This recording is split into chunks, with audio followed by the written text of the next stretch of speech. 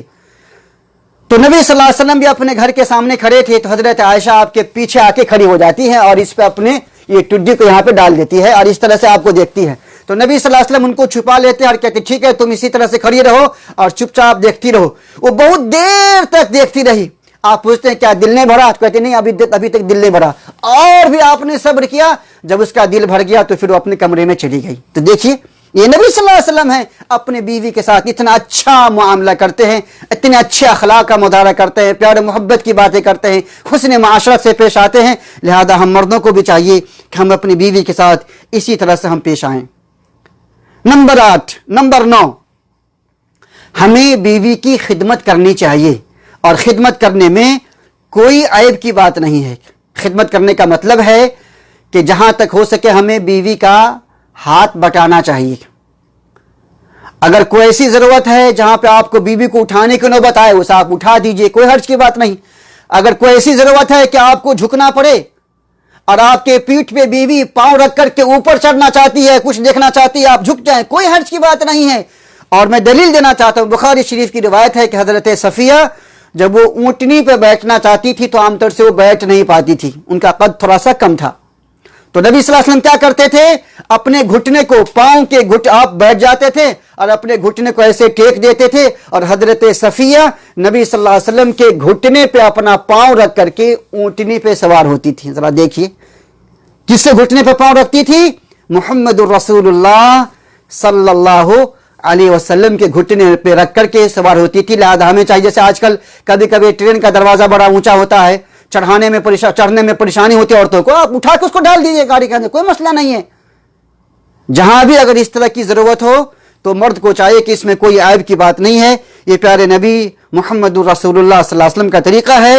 اور سب سے آخری چیز یہی ہے کہ بیوی کے جو گھر کے کام ہے، ہمیں گھر کے کام میں بھی بیوی کا ہاتھ بٹانا چاہیے۔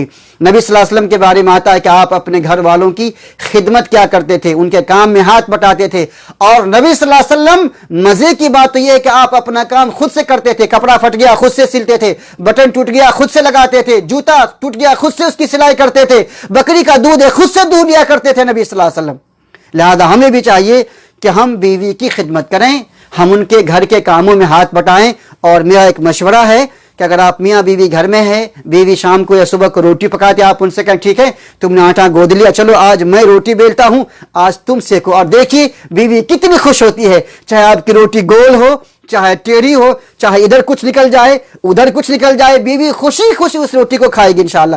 بچے بھی خوشی خوشی کھائیں گے، کیوں؟ کیونکہ ابو نے بیلا ہے، شوہر نے بیلا ہے۔ جی ہاں دوستو، تو یہ 10 ٹپس ہے جو ہم میاں کو چاہیے کہ ہم ان چیزوں کو اپنائیں۔ ہیں تو اور بھی بہت سی باتیں ہیں لیکن میں 10 ہی پہ اکتفا کرتا ہوں۔ اور اپنی بیوی کو لونڈی نہ سمجھیں، غلام نہ سمجھیں، نوکرانی نہ سمجھیں، وہ آپ کی شریک حیات ہے۔